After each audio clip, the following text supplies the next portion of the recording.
आरक्षणाच्या मुद्द्यावरून जालन्यामध्ये अंतरवाली सराटीत 1.5 किलोमीटर अंतरावर 3 उपोषण सुरू आहेत। मराठा आंदोलक मनोज जरांगे पाटील यांच्या आमरण उपोषणाचा आजचा 6वा दिवस आहे।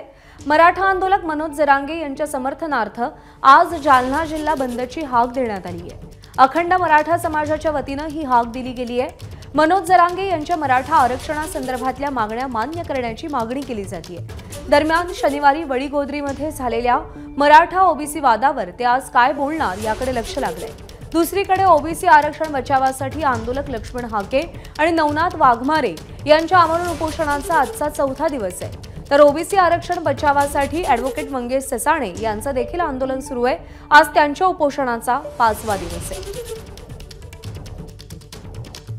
कृष्णा केंडे आपले प्रतिनिधी सध्या आपल्या सोबत आहेत। कृष्णा, अंतरवाली सराटी गाव आरक्षणाचं केंद्रबिंदू बनलंय असं म्हटलं तर गैर ठरू नये।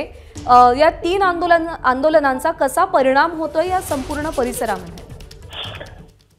काल ओबीसी आणि मराठा समाजामध्ये तणावाचं वातावरण या ठिकाणी होतं।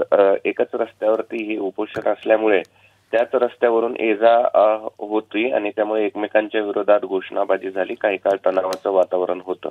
त्यानंतर पोलिसांनी आता कडेकोट बंदोबस्त केलेला आहे आणि प्रत्येकाला वेगळा मार्ग या ठिकाणी दिलेला आहे। अंतरवलीला जाताना आता वडीगोद्रीच्या ऐवजी दुसऱ्या मार्गाने जावं लागेल। तर वडीगोद्रीमध्ये देखील येताना तुम्हाला पुलापासून चालत जावं लागणार आहे।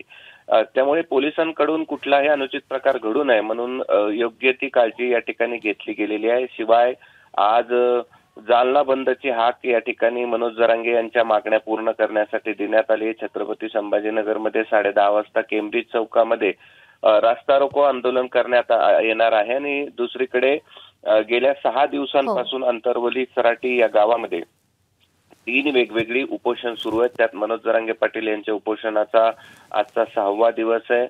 त्याचबरोबर इतर जे 2 उपोषण सुरू आहेत, हाके यांचं उपोषण सुरू आहे, त्यांचा 4था दिवस आहे। ॲडव्होकेट ससाणे यांचं उपोषण सुरू आहे, त्यांच्या उपोषणाचा आजचा 5वा दिवस आहे। त्यामुळे अंतरवली सराटीमध्ये मोठ्या प्रमाणावर पोलिसांचा बंदोबस्त तैनात करण्यात आला आणि परिस्थिती बिघडू नये, चिघळू नये म्हणून पोलीस खबरदारी घेतानाही दिसतायत। कृष्णा, धन्यवाद दिलेल्या माहितीसाठी। एबीपी माझा, उघडा डोळे बघा नीट।